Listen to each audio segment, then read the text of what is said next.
This is the first of two that we're going to hold, is to provide accurate information in regards to the entire River City Renaissance project prior to citizens heading to the polls here in the next few weeks. Quick introductions of the people from the city staff that we have here. For these, we have our city administrator, Brent Trout, that's going to be doing the presentation. We have our award-winning director of finance, Kevin Jacobson, there in the back. And then seated next to him is the superintendent of recreation, Ryan Pauley.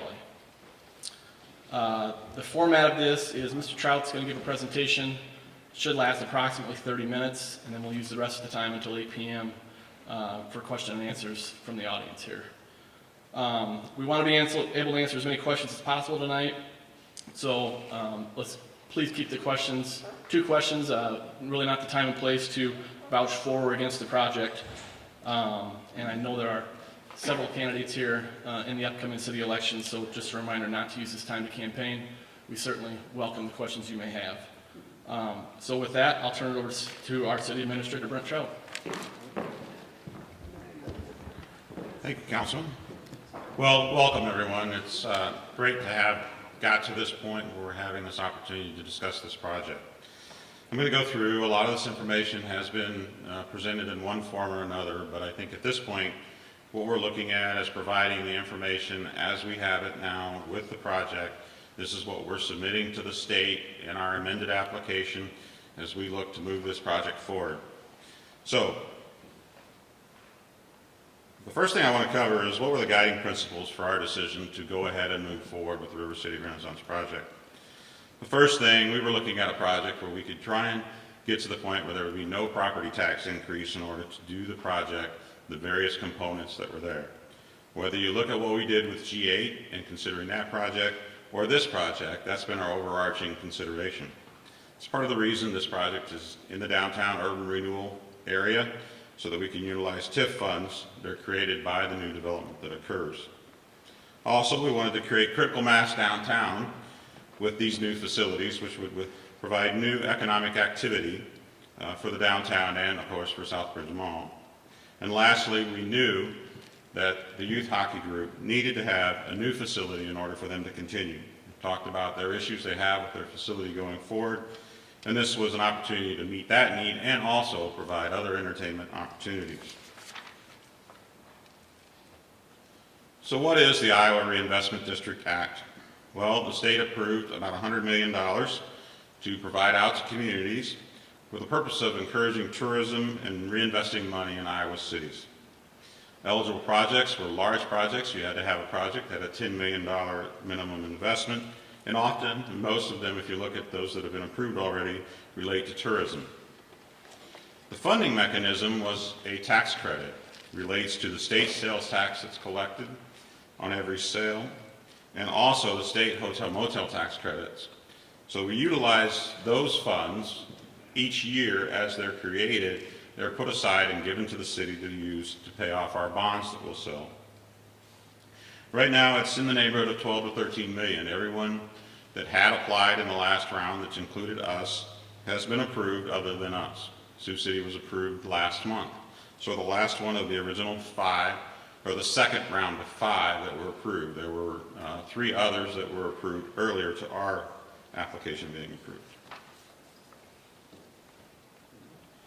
So we're going to do a little history lesson as far as where we've come with the Reinvestment District project. March 3rd, 2015, the Iowa Reinvestment District, the City Council made their application.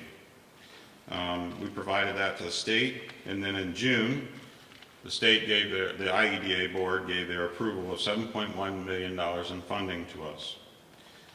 Then we submitted a full application, which covered all of our details, redone in a complete package in March 1 of 2016. Then in January of 2016, we approved the development, prior to that last submission, we approved the development agreement with G8.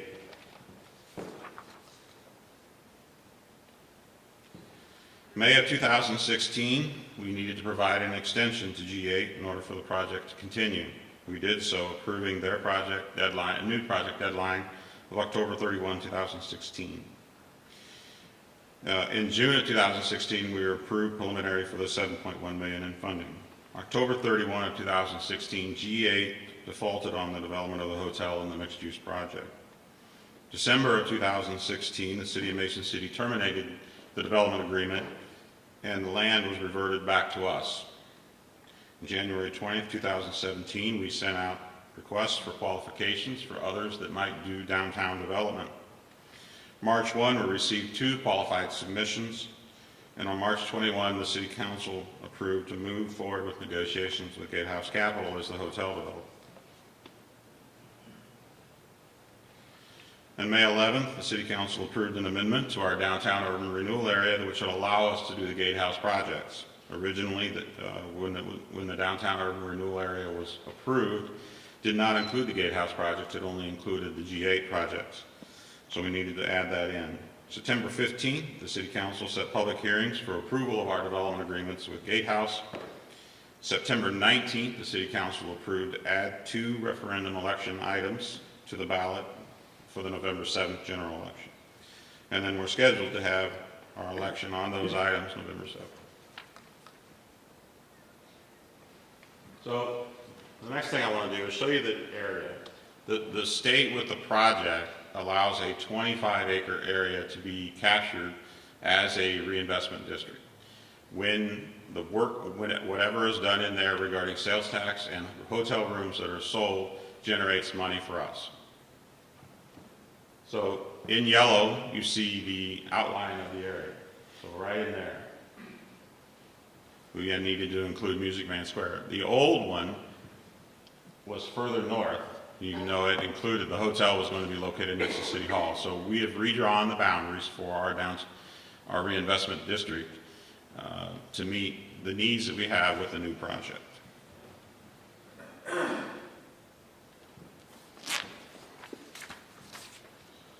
So what projects are in our application?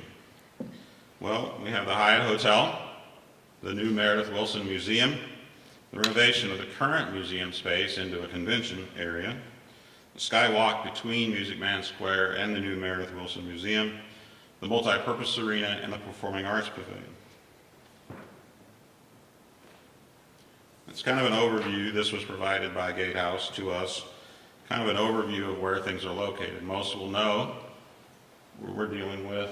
There's Music Man Square, there's where the skywalk will be, the museum, the hotel, and then the arena will be over here in the current the old J.C. Penney's area.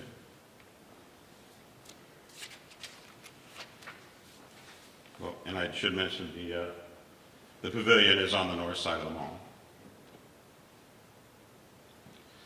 So the downtown hotel is where I'm going to start as far as going into more detail on the projects. Gatehouse Mason City has proposed construction of a 106-room hotel. The hotel fulfills the $10 million requirement of private investment. The primary funding mechanism the hotel is the primary funding mechanism for our money. The hotel is critical from the standpoint of we're able to capture all of the state's hotel motel tax. The state has 5% hotel motel tax on every dollar of every room that's sold. So a $100 room, $5 for us. For the state, what they're doing is that $5 is set into a separate account and paid to us eventually. The city will provide a $4.2 million no-interest loan with payback of the principal in 20 years. And the city has already approved a parking agreement modification with the Southbridge Mall owner so that we can place the museum and the hotel in that South Mall parking lot. This is a rendering of the hotel that was provided to us by Gatehouse. They're planning a Hyatt Place.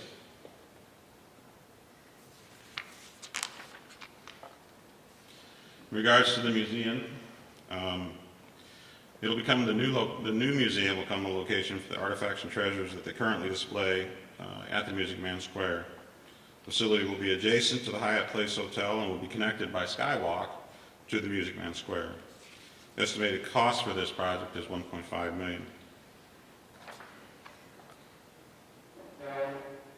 It's kind of there's a rendering, a side view of the new museum.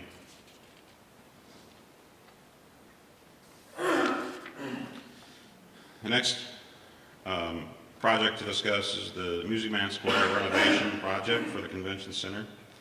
The current Music Man Square space will be rented into a convention conference space capable of supporting a 600-person banquet. The renovations will also include a new kitchen space to support that type of a banquet. The current streetscape that you see right now in Music Man Square will continue to be in place, and they even have some ideas on some enhancements that they want to do to that area.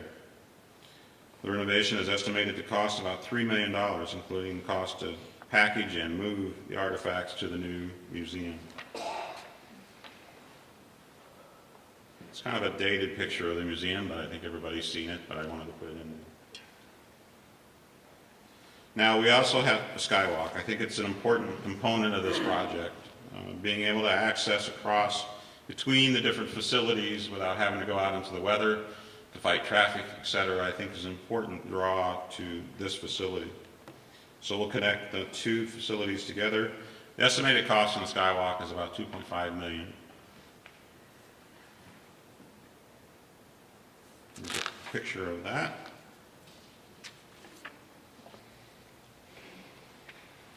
Now we get into some more details on the multipurpose arena. Description of the facility, we're looking at ice rink 6 to 7 months out of the year. When it's not ice, we'll have a number of capabilities that will exist with the facility: concerts, shows, conventions, exhibits, basketball camps, tournaments, those kind of things. We'll also utilize it for our city recreation programming space, either for basketball events, for the Fun and Sun, our normal summer program for daycare. I think it will be a very good facility for that. It's slated, as it's currently designed, to have 2,400 permanent seats, 1,100 if you add the floor seating, and then another 900 if you do standing room only. Plus, there will be some box suites within the facility. Of course, the facility will have multiple locker rooms and concession facilities in order to support large events such as hockey tournaments and basketball tournaments, that kind of thing. So when we looked at ownership and operation, the multipurpose arena will be owned by Southbridge Mall. The city will have a long-term lease, which has been approved by the mall owner, but it is one of the items that we have before us for approval in the voter referendum. That long-term lease is 20 years initial and 4 5-year options. Now, those 4 5-year options are at our pleasure, not theirs. So if we want to continue it, we're able to. Long-term sublease to the Mason City Youth Hockey, which is generally described by the MOU that was submitted by them back in February 2015, which has been part of our packet that we submitted to the state back then and has been available for anyone to see. Youth Hockey, with that type of lease, they're looking at donating $2 million up front towards the arena costs.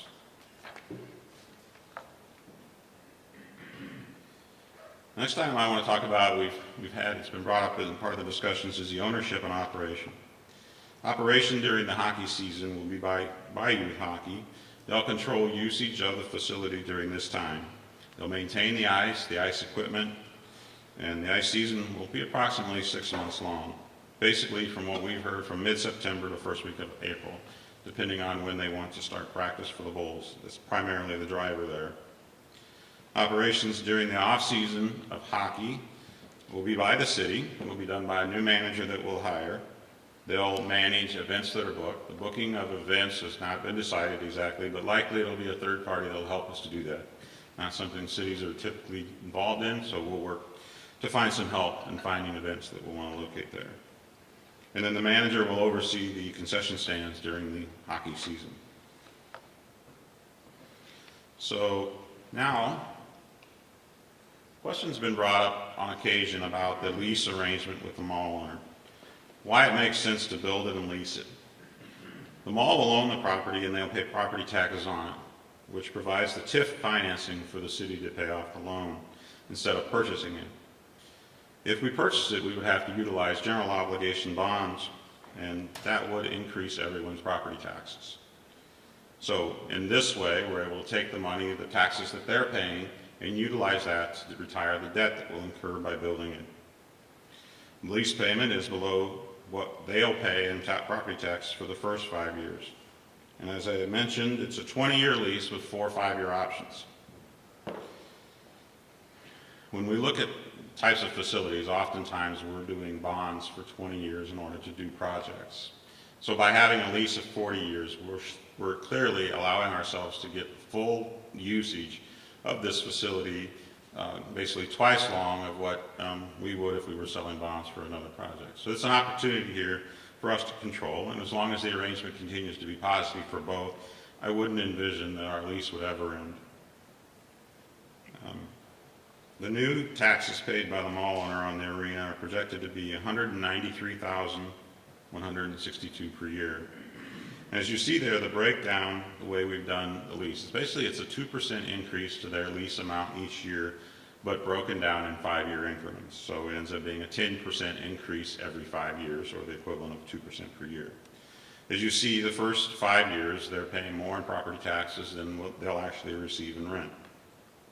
In years 6 through 10, they're not even making $5,000.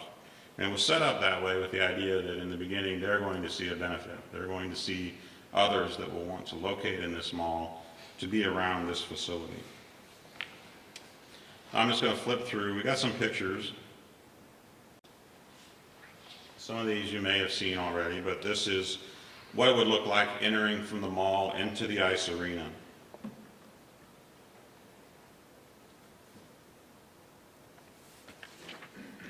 This is our picture of what we would see as far as if we put the basketball courts down in the off season for hockey. This would allow us the opportunity to have large basketball tournaments. Multiple courts going at the same time gives us an advantage with the additional seating that's there. It's a great opportunity for us to recruit and have different types of sporting events in this facility. It's a view of what it would look like from inside of a box seat in a suite, looking out onto the ice.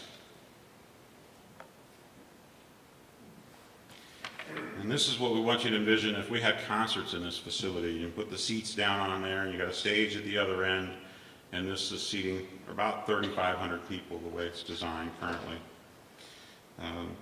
Not another venue in this area even comes close to that in the way of seating.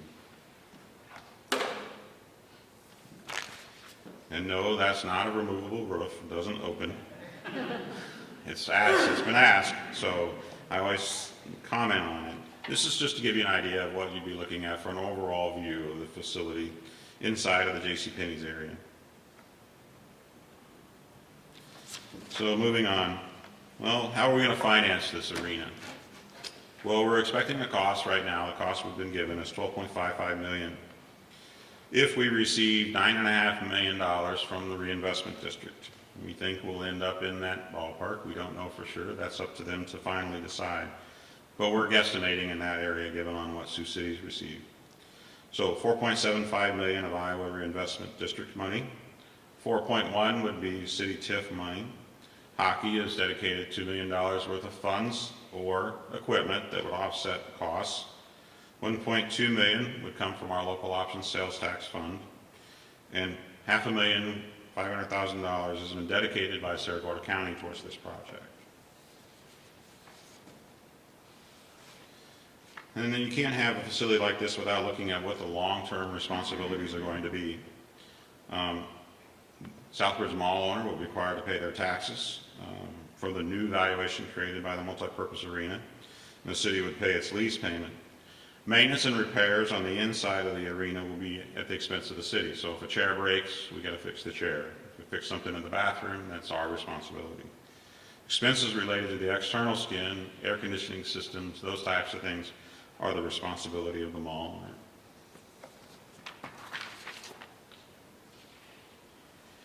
Now, I'm not sure, you can kind of read that. You never know when you put it up on a big screen.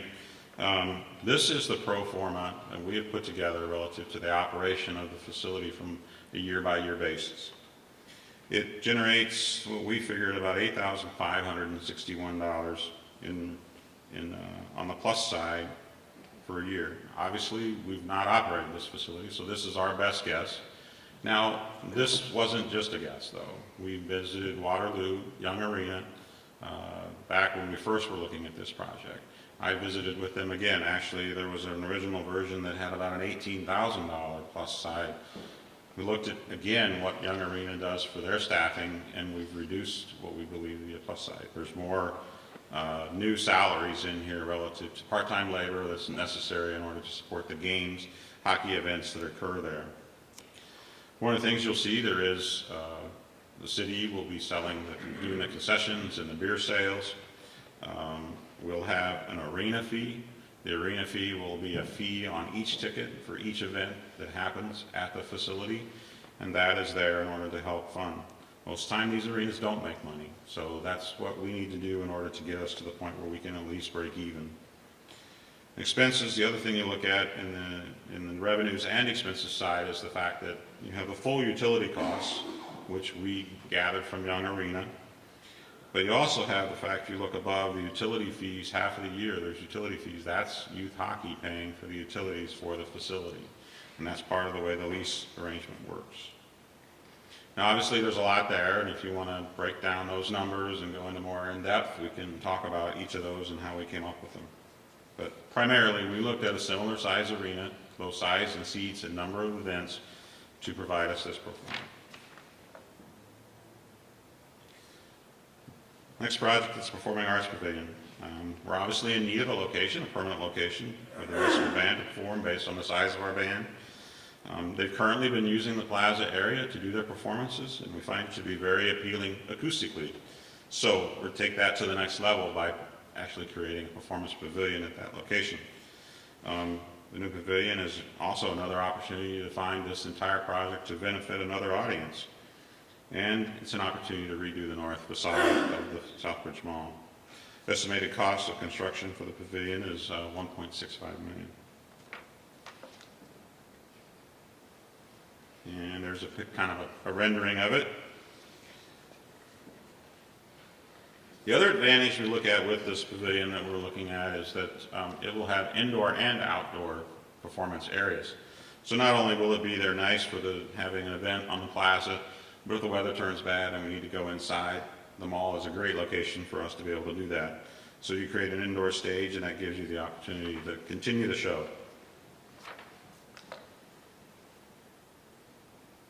The next slide shows you the roll-up of the numbers.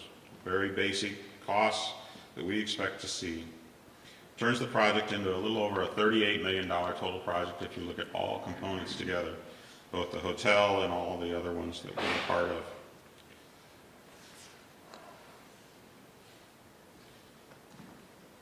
Now my next slide will break down in more detail how we're funding each of those projects.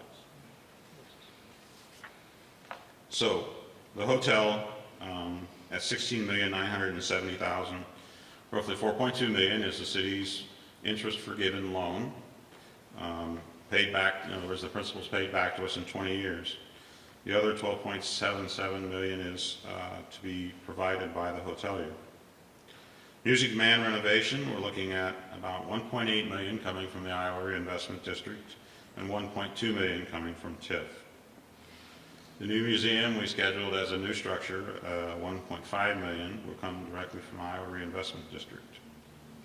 The Skywalk will come entirely from TIF. We've run out of the Iowa Reinvestment District money in the first two projects, and as you see the pavilion next, there's basically 1.45, most of the costs, and then there are some private donations from the Pavilion Performance Committee.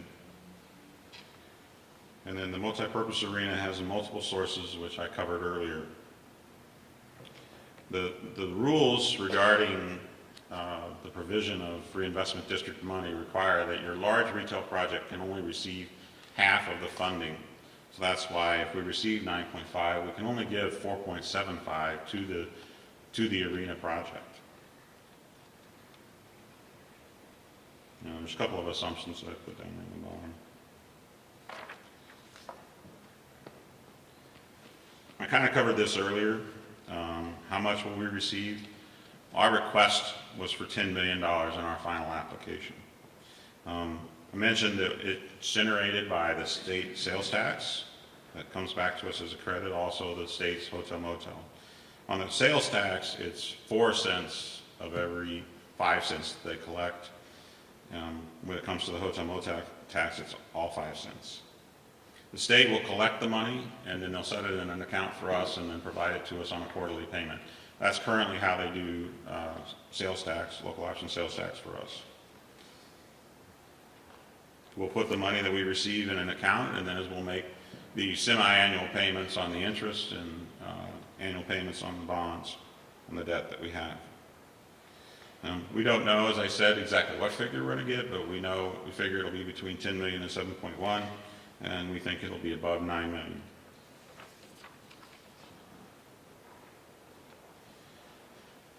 Now, hopefully, TIF is an interesting funding mechanism for any project. What you do is you have a current property value that establishes your base. Then when you do the new improvement, that establishes a new valuation for that property. With the TIF law, you're able to capture, when a property owner pays the taxes, the difference from what was the base to the new value, and you're able to then utilize that for economic development projects.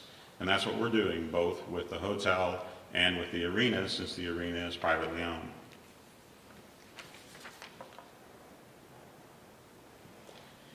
I may have jumped ahead on my next slide a little bit there, but one thing that is important, if the project doesn't happen, then there's no money. The incentive money, it comes by the new development that happens. This isn't money that we can reallocate somewhere else. This is simply money that's created by the new project being developed. And I covered the rest of that. So, I'm going to give you guys a second to read that. But basically, the last two things I'm going to cover are what are the ballot languages. In a nutshell, that is that the city will approve a lease with the mall owner in order to construct and operate, allow us to lease the arena. And so that is what ballot issue number 1 is. And it does require 60% approval.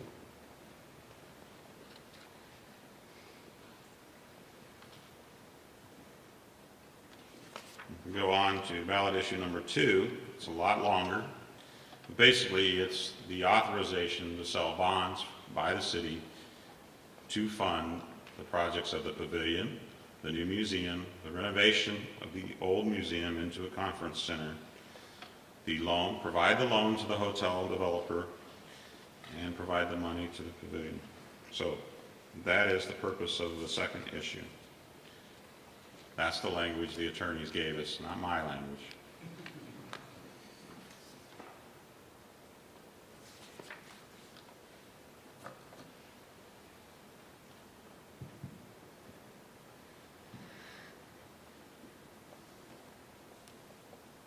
And again, it requires a 60% for approval.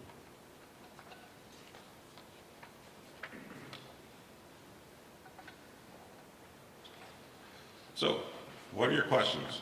I know that there's no way that I could cover everything that needed to be covered. Okay? I'll bring it back to you.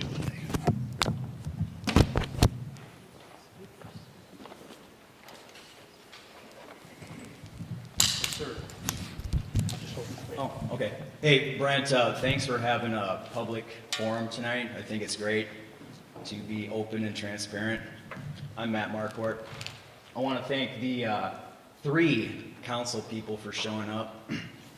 Looking around and not seeing the other 3, I'm not seeing the mayor either. That tells me a lot. I want to ask about the $18 million in bonds that the council already approved that you could bond out for, and the $14 million that's on the ballot. If that's all goes through, then that's going to be $32 million in general obligation bond debt. And then additionally up to $15 million in interest over 20 years, if I'm not mistaken. So I'm curious, you kind of answered my question in that we're going to get that money back over time. Does that sound correct? And there's a lot of citizens that are wondering, that realize there's $32 million in debt coming our way, but that's not really the way it's being explained. So can you explain how that gets paid back and how that interest gets covered?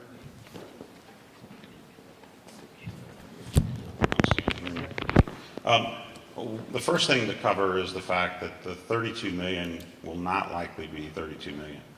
Primarily because the first 18.75 million that the council approved also included 6.5 million to cover the cost of the building of the parking structure. Well, now we're not doing a parking structure, so that 6.5 million wouldn't be needed. Now, to be honest though, if we had an overrun or something like that related to the arena, then we would have the ability to go above 12.5. Not likely to be needed, but it is an option. The bottom line is that 6.5 is not going to be needed in order to do the parking structure. We've run the numbers. I've worked with Kevin Jacobson and our financial advisors to look at, based on the 25 million and a little bit more that would need to be borrowed, and that likely it would take about 25 years to pay that back. The big thing is that 4.2 million is paid back by the hotel developer at the end of the 20 years. We would receive that and we would utilize that to make the payment of the last 5 years. Normally you do a 20-year issue. We'll likely need to ladder that. In other words, we'll do a 20-year issue, and then at about 15 years we'll call it and go 10 more years of, at year 15, then go 10 years from that, making a total of about 25 years to pay back the bonds that are borrowed, the money that's borrowed.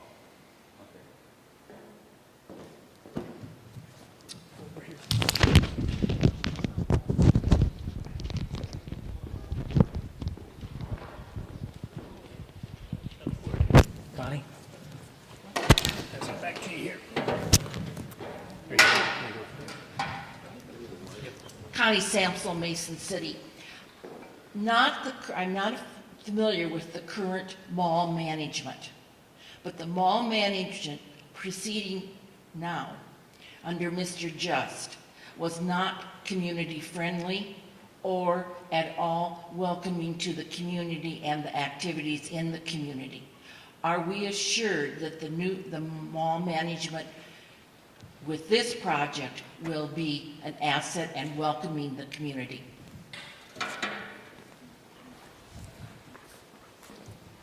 Well, I can't answer that 100% because I don't know exactly what he might have planned relative to the mall.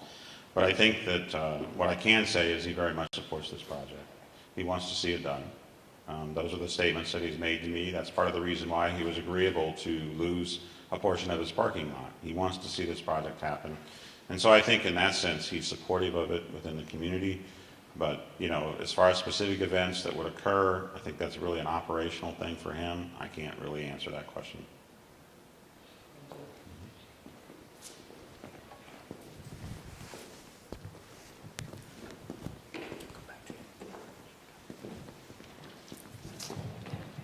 Brent, I'm curious about the vote. If the vote is approved one and not the other by the 60%, what happens? We need both to pass. Both components are critical in order for it to move forward. So it really is incumbent that it be a yes in order for it to move forward. There is no option that allows us to move it forward with a yes and a no on either part. So it requires a yes in both, a 60% yes for both ballot issues. I'll come back to you and get everybody else first. Well, this is just really a simple question. You showed us the two referendums that will be on the ballot and what they're saying. I hope the ballot will also have something simple that explains that in a sentence, because if it doesn't, people are going to look at that and say no. And I'm worried about that. I've been on this election board before, and I know what people say when they come to vote. Good point, that's why we're here tonight. Yeah, the simple answer is we're not allowed to do a description of what the vote is. It has to be as that language is there, and that's our only option.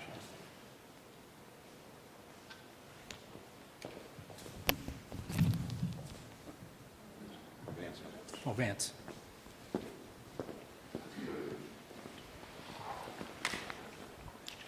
Sorry, Matt. Here you go, Vance.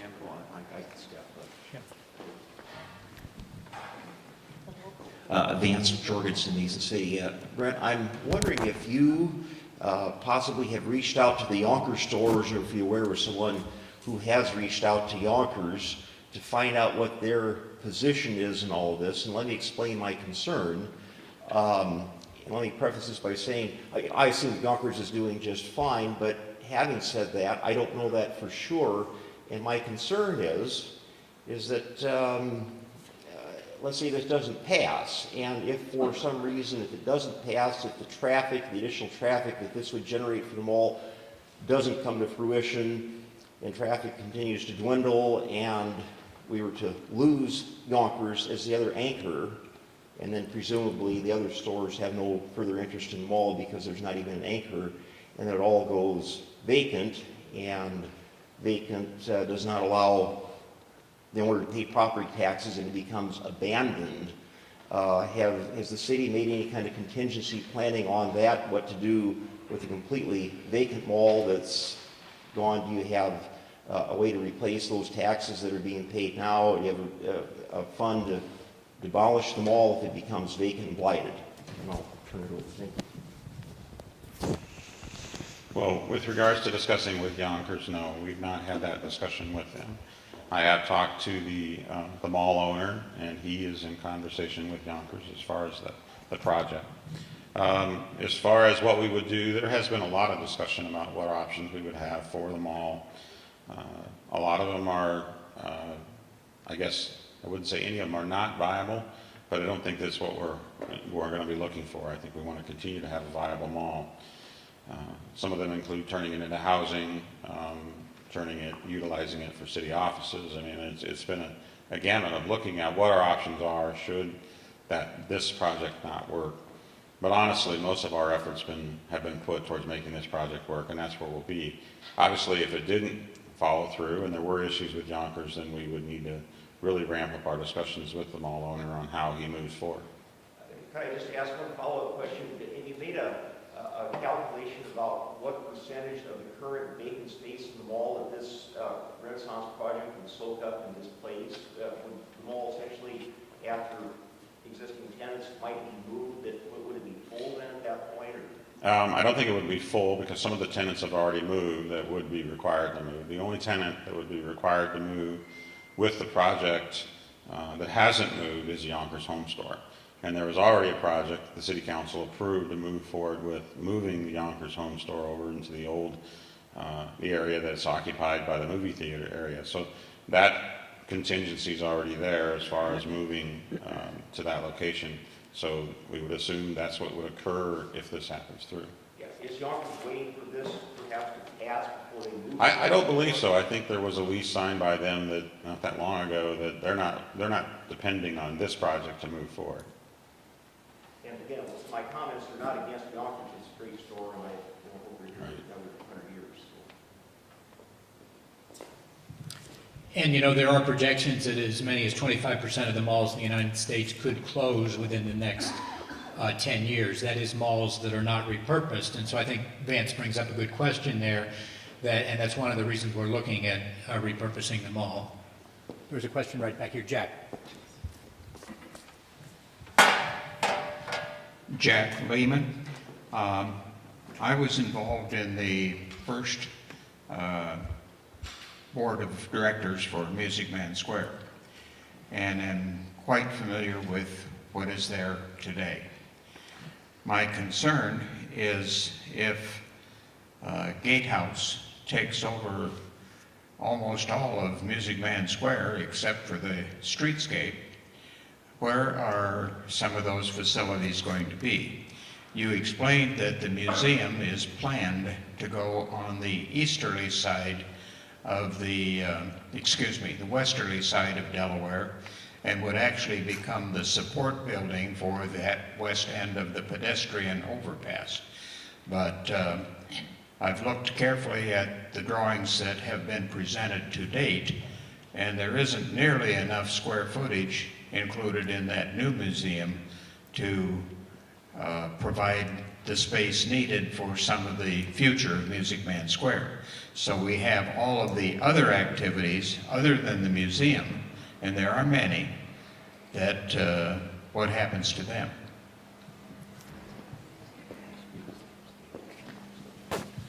Well, I know from the discussions that I've had with the board for the Mason City Foundation regarding that issue, that was obviously a concern for them when they started looking at partnering with Gatehouse to do this project.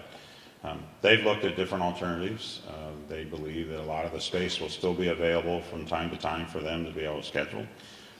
The schedule will be worked with them as far as where they can be, utilizing Union Hall, utilizing other rooms that are not currently used for practicing for music, music practices and that kind of thing.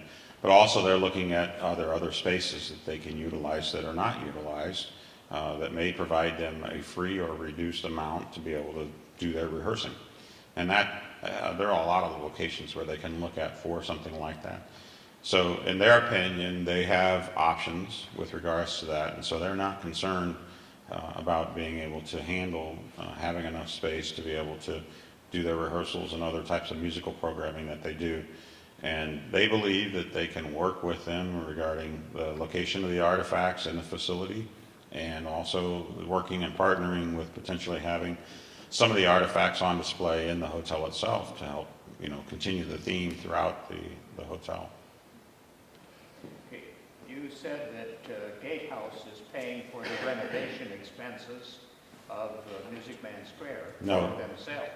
No, Gatehouse is not paying for the renovation of the Music Man Square. That's paid for by the TIF money and also the Iowa Reinvestment District monies. Okay. What money? But would they will be available utilizing that area. If Music Man Square wanted to build new spaces or add on spaces for what they have there now, what money would be available for that? No, not with the way the project is arranged now. They're looking at a renovated space and renovating that, and then the new museum creates the space for the artifacts that are currently in the existing museum. Okay, thank you. Other questions? Anybody that hasn't had a chance to ask a question yet? Yes, sir.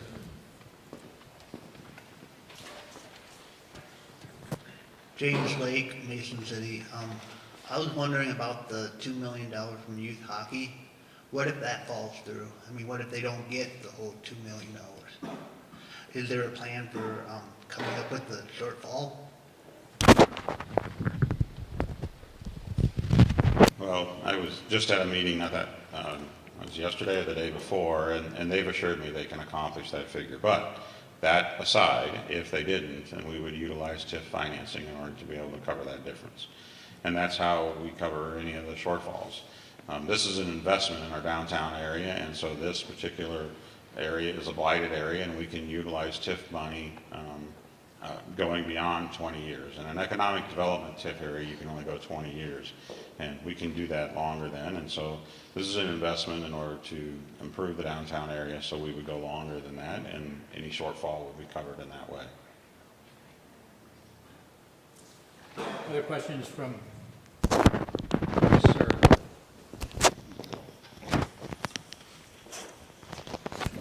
Paul Ringstrom. When somebody rents out the new banquet space, okay, I'm assuming there's a fee associated. Does that money go to the Music Man Foundation or to Gatehouse or to the city? Where does that revenue go to? The banquet space at the Music Man Square. They're working on an agreement that basically ends up being they both profit from it. In other words, they share the profits that result after the event is held. So there's a percentage that will go to the operating company and to the hotel for the conduct of the event, and then there's a percentage that will go to Music Man Square as revenue. And so that's how it ends up working, is they cover the expenses, and then the profit that's left is more or less split. Now, I don't know the exact formula. That's really between them. The city only requires that they have an arrangement. We're not spearheading the effort to figure out what that is. That's up to Mason City Foundation and Gatehouse. But the gist of it is that they cover the expenses and then they split the profit in a formula that they develop. Other questions from people that haven't had a chance to ask a question yet?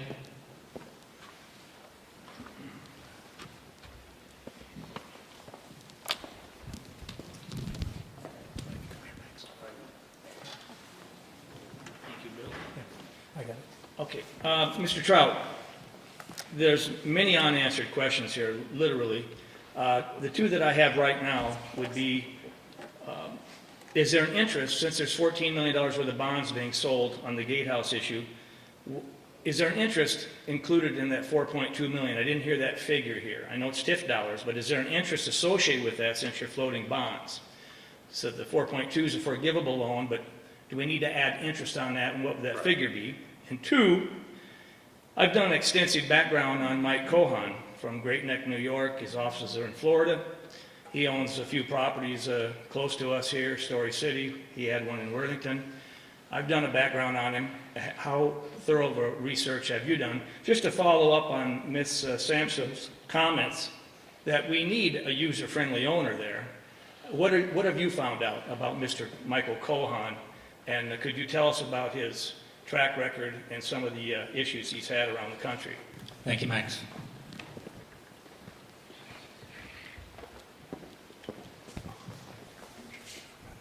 Yes, there is interest associated with that 4.2, that's very obvious. Right now, the calculations we've done, it's a little over 1.9 million in interest that would be forgiven by the city for that. On top of the 4.2. Right, so the 4.2 is what he would pay back, and then basically his economic incentive that he's receiving has an equivalent value of 1.9. I thought he wasn't paying back the 4.2. I thought that was forgivable at the end of the... No, it's not forgivable. He pays that money. That 4.2 is paid back at the end of 20 years. So it's basically, it's an interest-free loan for a 20-year period. Okay. Now, with regards to Mr. Cohen, you know, with the city, with regards to the ownership of them.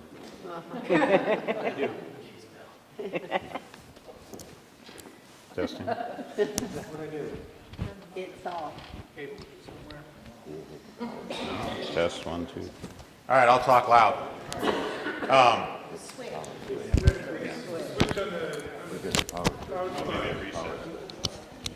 Hello. Oh, sure. I'm going to try rebooting it.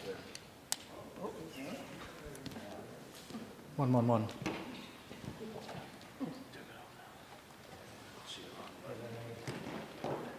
All right. Okay. I'm in the military. I was in the military. I have a big voice. Okay. So, Mr. Cohen, we don't, you know, when the mall was sold, we didn't get to choose who bought the mall. So at this point, we have to deal with Mr. Cohen. And yes, you can say they have had issues relative to his operation at some of his malls throughout the years. But at this point, we've been working with Mr. Cohen, and he has a lot of interest in seeing this project through. He sees the value in what this project could bring for him, and so he's very interested in working with us on it. Could you maybe explain some of the issues that he's had? There have been issues with the operations of his malls, and I guess I couldn't go into all of the specifics, but at this point I wouldn't want to. The information is there. He has run many malls, and has ownership throughout the country. Do you think it's fair that the taxpayers of Mason City should know who they're giving a $12 million and Well, $1.1 million? What I look at, Max, is the fact that we have an agreement with him. And if he doesn't comply with the agreement, then the city will take steps that are required in order for him to meet that agreement. And that's the best that I can do. He's signing an agreement that he'll implement and do the project as he stated, and that's what we take it on face value relative to his ability to complete the project. Feel that this is important to the taxpayers that are going to vote November 7th that they should have that information? I mean, are you going to let them find out what I have found out on their own, or do you think there's a responsibility by the elected officials to tell us the bench warrants, the code violations, the several hundred, the thousands of dollars he owes in back taxes, the complaints from large change, Bon-Ton, pennies? Well, Max, in my position here, I look at how he operates our mall, and that he complies with the requirements that we will have on him for operating this mall. What he does in other parts of the country, I'm not going to worry about. What I require is him to perform on our project. That's my concern. And I think that's everyone else's concern. Other questions from people that haven't had a chance to ask questions yet? Tim. But don't break the mic again. Tim Brown. As a follow-up to what Max was saying, is it possible to include performance expectations in the contract and any kind of a clause for non-performance with what you're talking about, specific,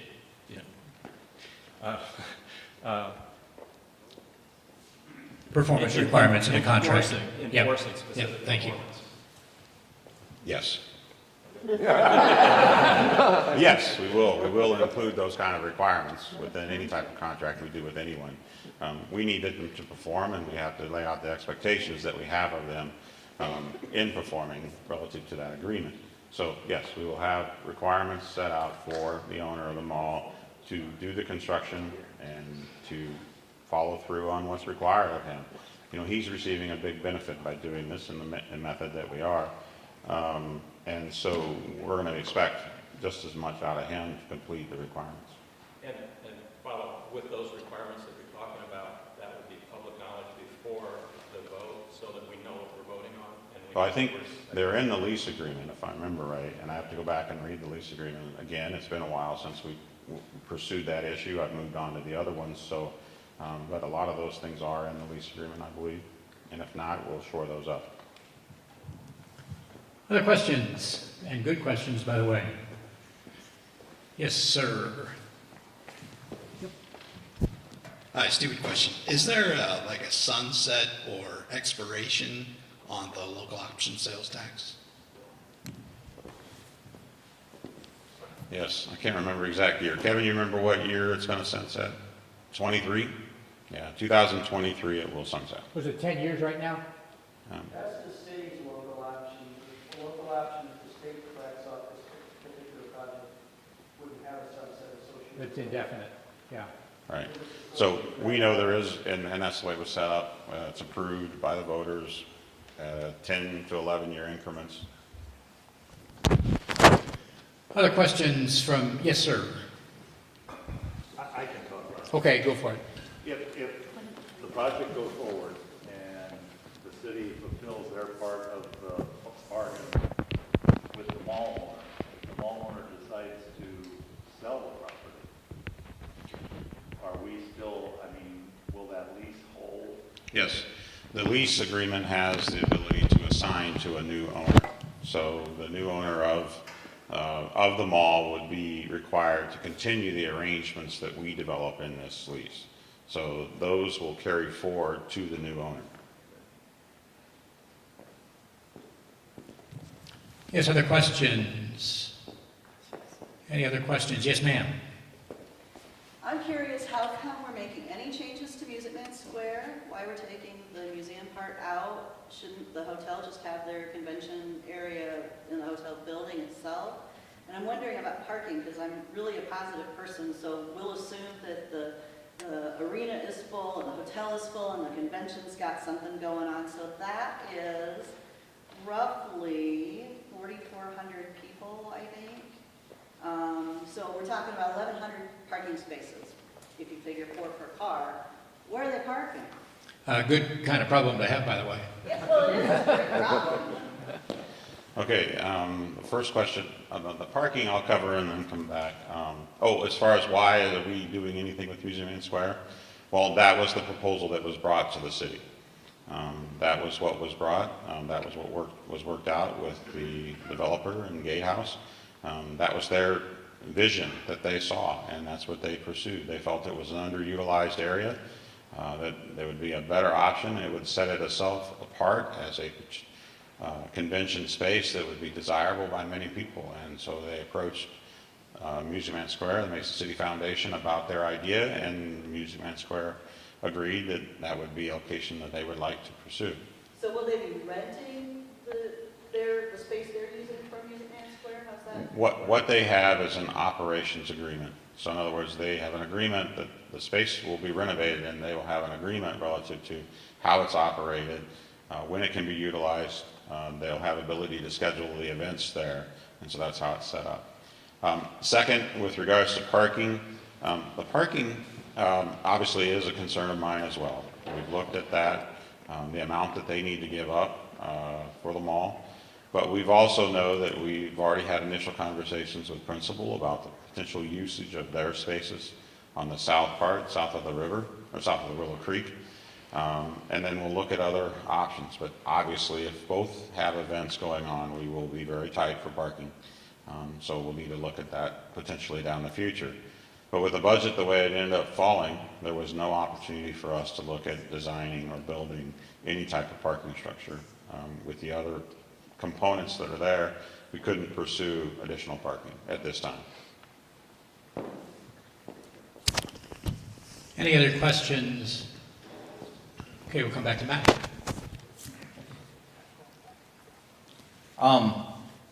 One of the unfortunate spin-offs of this whole project, take out the parking ramp, take out all the work that was done behind the city hall, that is the Phil Choder situation. I'm curious if the city continues to have any discussions with him. I realize he is suing us.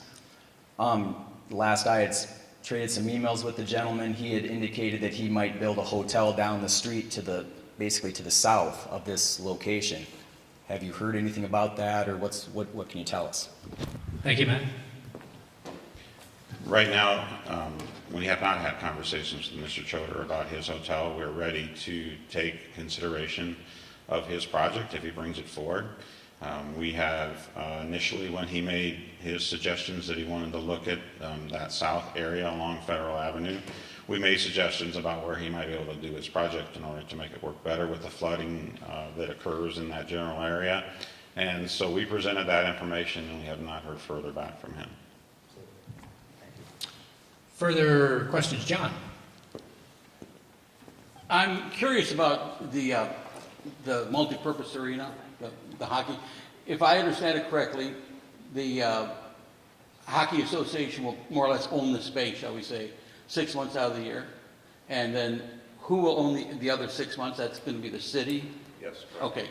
And is there, when the hockey has it during that 6-month period, is it at all that will be, I mean, that will just hockey, just ice type events? Or will there be the possibility that other things could be put in there, between hockey games?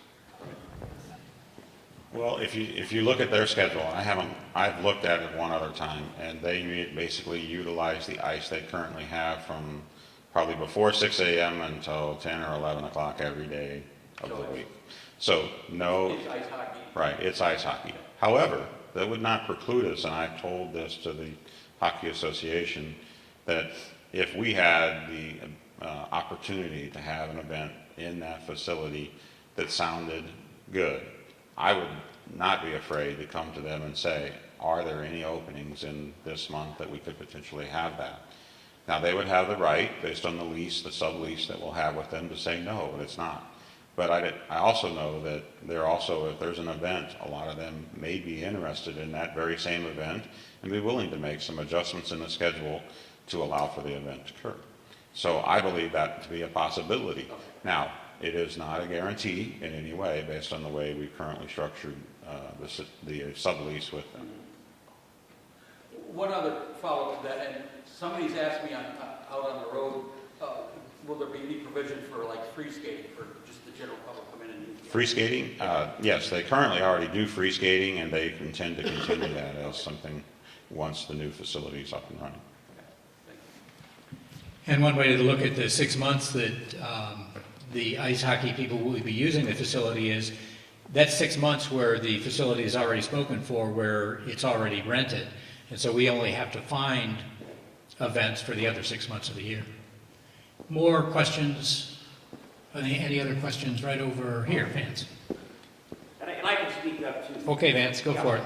I'm just wondering, has there been any kind of pro forma or calculations made on the additional tax revenue coming to the city for anticipated additional traffic from conventions, events, and whatnot? Have you put a pin to that and said, okay, set the numbers aside that you just presented tonight, that there's a bonus for the taxpayers, that maybe property tax would actually go down because of an offset of additional, hotel, motel tax, local option sales tax, what have you? Part of the pre-development plan that Mason City Gatehouse is preparing, Gatehouse Capital is preparing, includes an econometric study which outlines some of those figures. And so we do have that information. I don't remember off the top of my head, but there are serious, there's a good chunk of new money that comes to our city by having the additional conventions, both in sales tax and hotel lodging tax, because even, because yes, we're collecting the state's hotel motel tax that we're using to pay off the bonds, but in addition, we have our own local hotel motel tax that we'll see also an increase with. And any figures come to mind? I mean, we're just sitting here. I can dig them up and look at them, and I have the study here.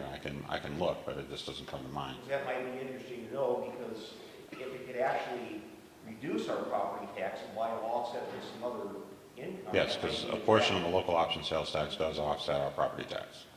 Do you think the other hotels will not do as well if this new one is built, or do you think they'll fill up more because of the event? Well, I think, I'm looking at Lindsay, I think the information that I've heard is that, yes, we will do better. The other hotels will do better. If we have conventions and we only have we have a 600-person convention space and we have a 100-room hotel setting next to it, obviously if it's a full convention, they'll have to stay at other hotels in town. So there will be a benefit, and that would likely be new business to the community that we don't currently see. So there should be the idea of that a rising tide will lift all ships here with regards to that. Thank you. I wanted to give Lindsay a chance to comment on that. I second all of that. Yes, we're making the pie bigger for everybody. The rising tide lifts all boats. Thanks. Thank you. Further questions? Further questions? Yes, ma'am.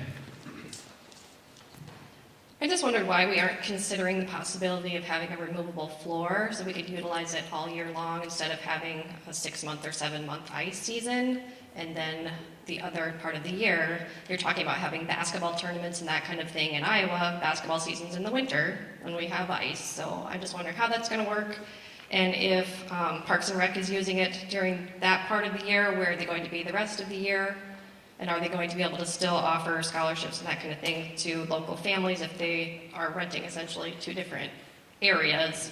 And also with things like Fun and Sun, where they're walking children as young as 5 from the arena area down to the pool, how's that going to be safe for local families? Thank you for the question. Brian Pauley is our Recreation Director.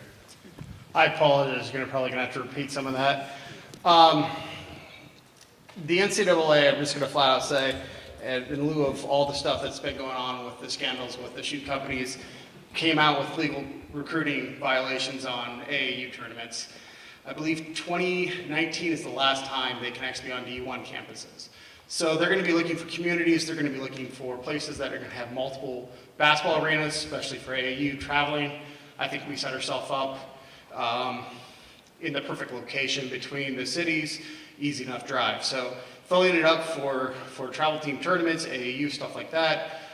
We've already had conversations with the main AAU travel teams that are interested on hosting a different tournament for different age every weekend. For Fun and Sun, during the summer. That's when they do those.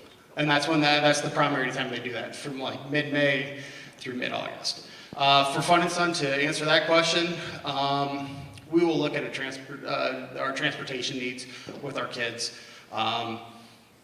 Since I've been here in 7 years, we've been at 3 different locations, and it's changed. Safety is always the first thing with our kids' programs. So if we can still walk like we currently do, we might utilize that, but probably more than likely we're going to be doing more transportation with that. Other questions?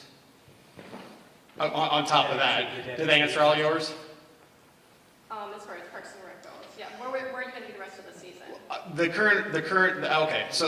current plan is actually we were going to actually have our offices 12 months of the year at that location, just outside the rink, inside the mall area. So that would actually be the year-round operation that we have, just like we have with the senior center currently.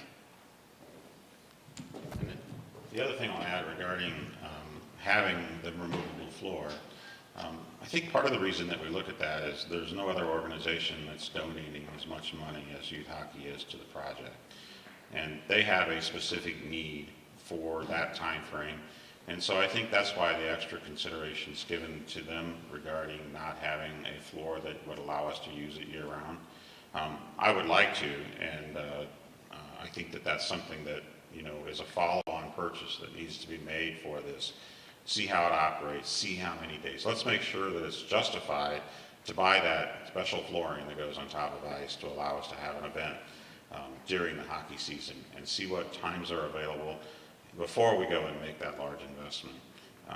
But I think that's really the primary reason as we look at it, that they're given that special consideration of blocking off that time frame, because one, they have the need, and two, they're making the donation in order to secure that time frame.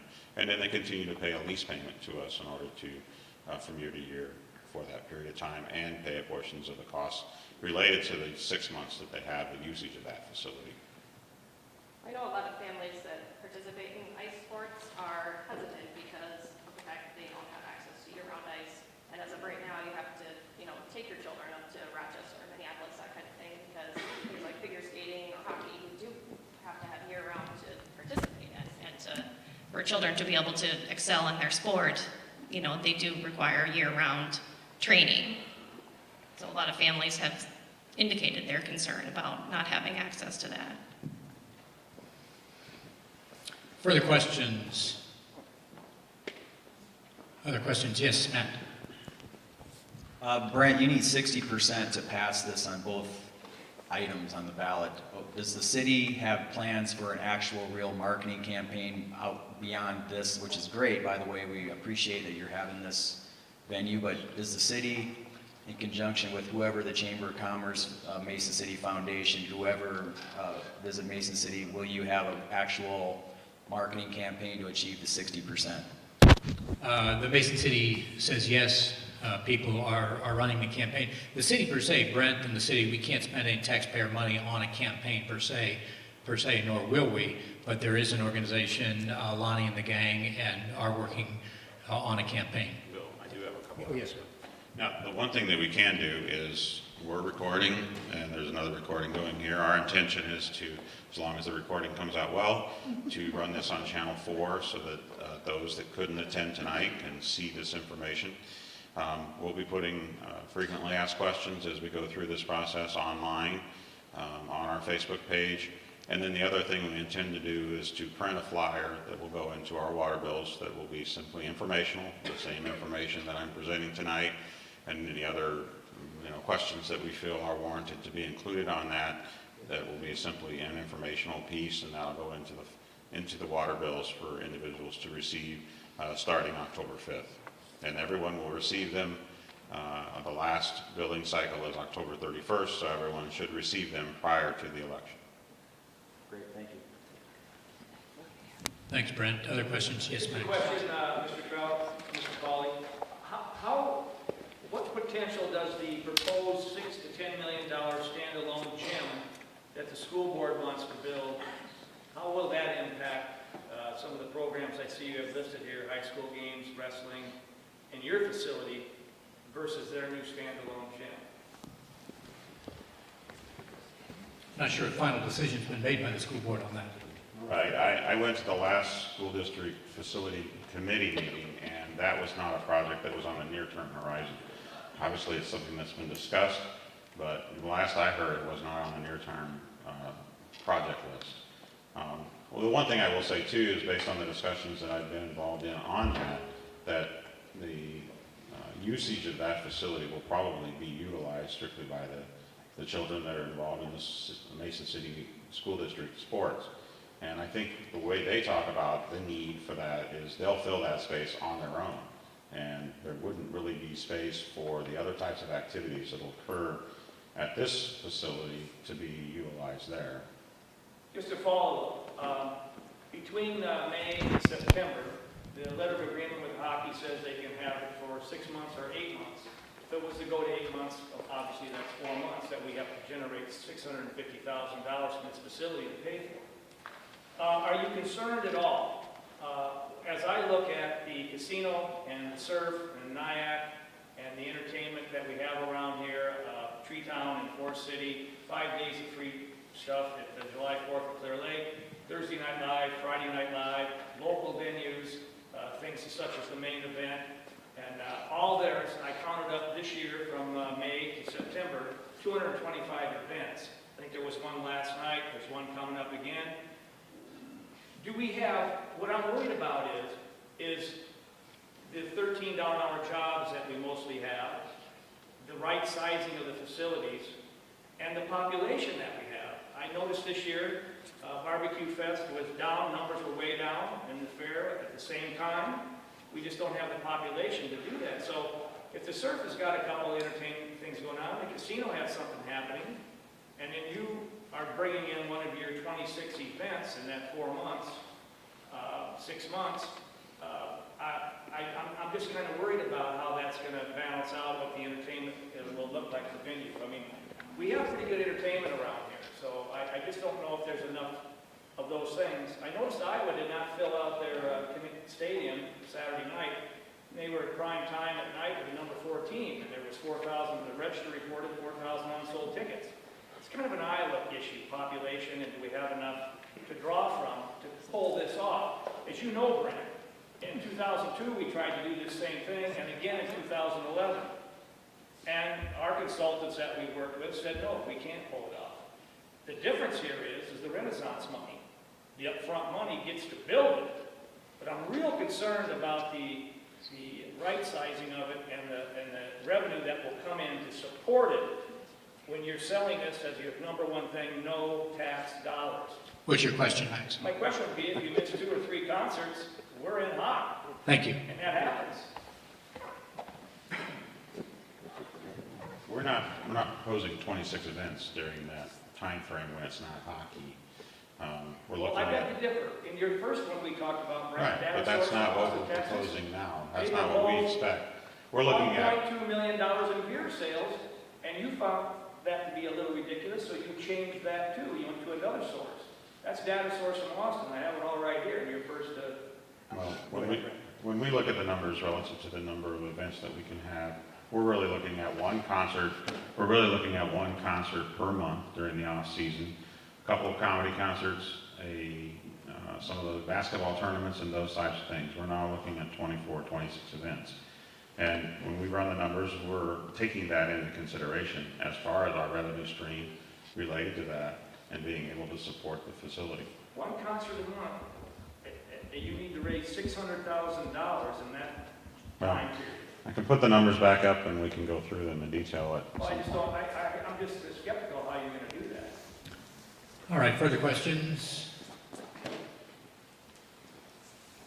Tim?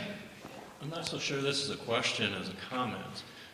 It seems that with the financing structure and the revenue structure, that the more Mason City and North Iowa supports and goes down to the area and spends money, spends time, the better chance we have of not ever involving taxpayer financing. Accurate. Further questions? Yes. I just wanted to know how this is going to be an economic engine. I mean, I can understand it being a quality of life, which is good, but how is this going to bring new business into town?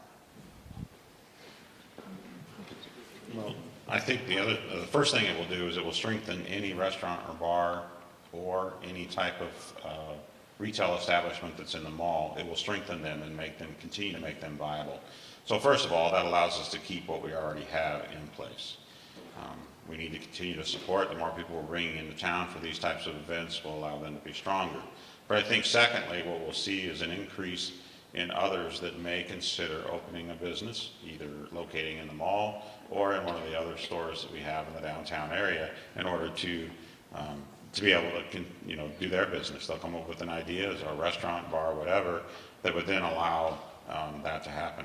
The second thing is the quality of life thing matters. If people see this as an opportunity for other entertainment that they can participate in when they're considering Mason City as their location to live, to work, that type of thing, it can be an important part of their decision-making process. And just one follow-up on that, there is 100 construction jobs, an additional 100 jobs, but our projections show about 200 jobs created with the overall project. And as Brent mentioned, putting us in a position to be able to attract additional jobs. Some of the businesses downtown are very concerned about whether this goes or not, in terms of the viability of their ability to either continue or expand. Additional questions? Yes, yes. If we vote no, if this does not go through, how much money have we spent or how much are we on the hook for regardless? Includes the G8 financials. Yeah. With G8 project, we spent $437,000 designing the parking structure that would have been located next to their hotel. We spent in the neighborhood of, I want to say it was $56,000 in order to do our development agreements that were associated with that, all the legal work that was required. I would say likely we're going to be spending close to that as we go through this process with development agreements for Gatehouse, as far as that figure. We also spent $150,000 for the pre-development plan. Now, if we go with Gatehouse, he's supposed to reimburse us that in 45 days after the affirmative vote, the 60% yes vote that allows us to move forward with him. So that money would come back to us. If we didn't vote yes, then that money would be lost. And just one additional thought on the parking garage. I mean, those plans are still in place, and the issue of parking was brought up. Should we need that parking garage in the future, we still have the ability to do that with those plans. Additional questions? Matt? Well, that just led me to think of an idea. Or has anybody in City Hall thought about still continuing to market that parking lot west of City Hall?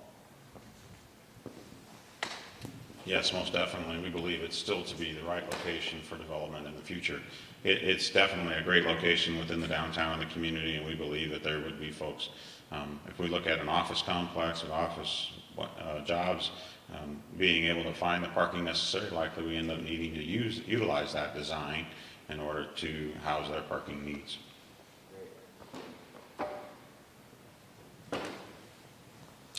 Additional, yes, sir. Vance. Yeah, go ahead, Vance. Has there been any discussion about what a yes vote would do for this to help restore the reputation of Mason City as a city that's actually a team player with developers? And then the flip side, has there been discussion if this turns out to be a no, what damage that might do in the future in terms of developers in the future being willing to respond to requests for proposals or other big plans for fear that there will be some more negative answers for them? Has there been any discussion about that? I think that's probably more of a comment than a question, but I'll give Brent a chance to respond. Yeah, it's hard to know. Obviously, I don't dwell on that fact. What I try to do is complete the project. And that's what I'm tasked with. So that's what I worry about relative to accomplishing the project to the best ability and the best support for the city that I can.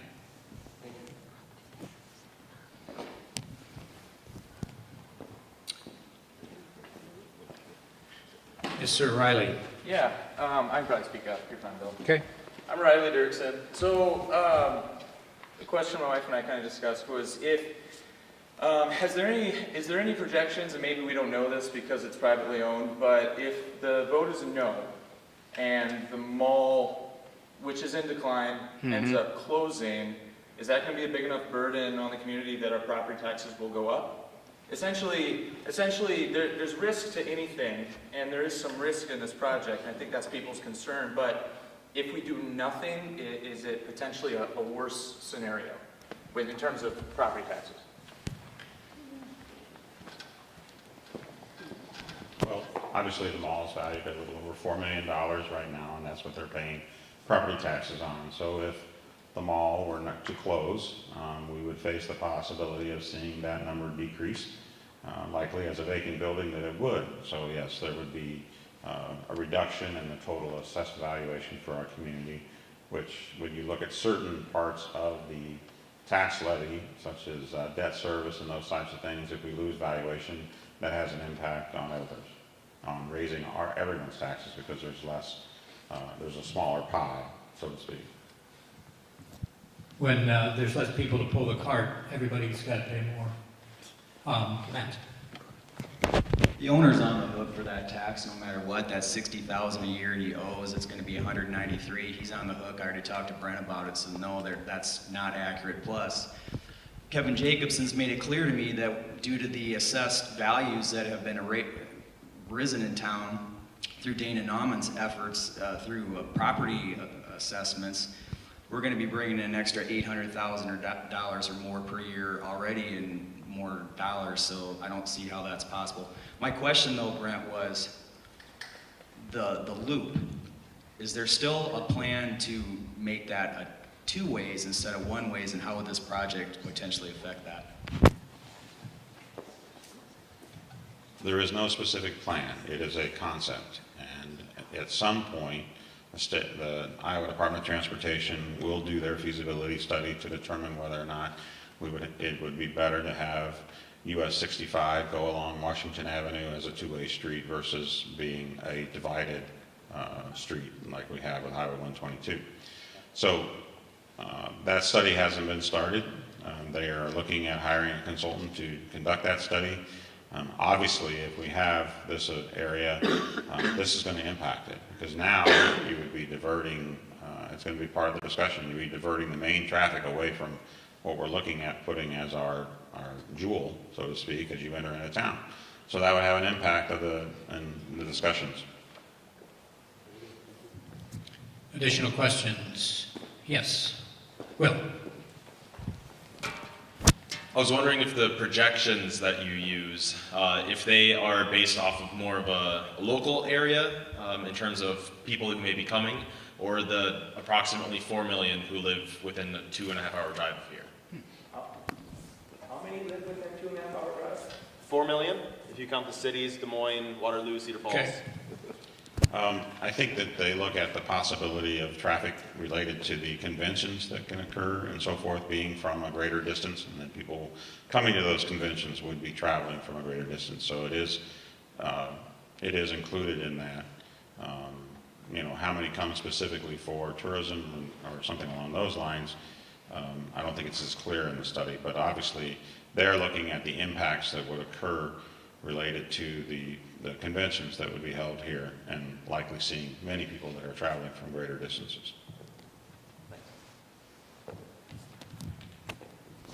Further questions? Max? Sort of a comment. My discussions with Shane Cooney, the head of Mason City Youth Hockey, we had a 2-hour conversation. He has a Plan B.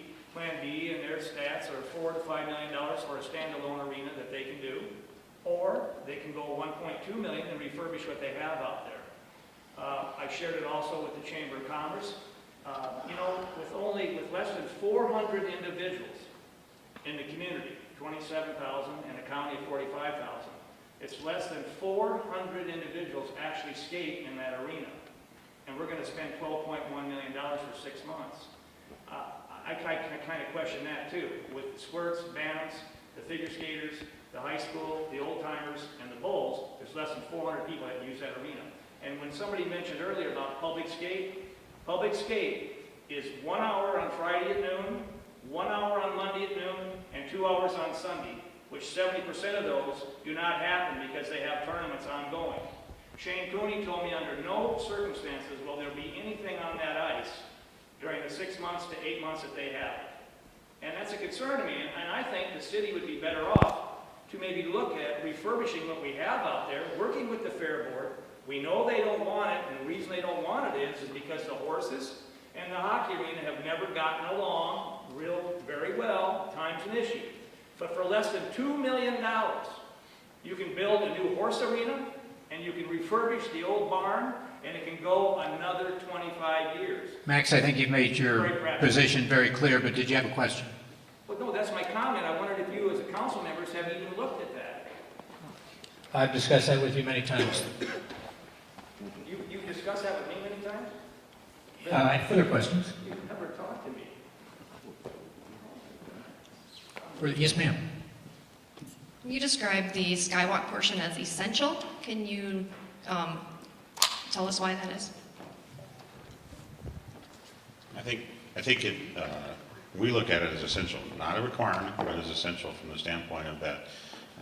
The ability to go from the hotel over to the conference space without being affected by weather or traffic for safety reasons. It makes a better venue. I guess that's the way I think it's essential in order to improve the interest in the venue for those that are interested in conference space.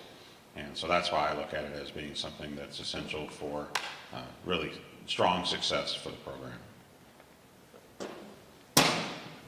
We have time for one more question, but before we do get to the question, first of all, I want to thank Brent. Terrific job tonight. Thank you very much, Brent.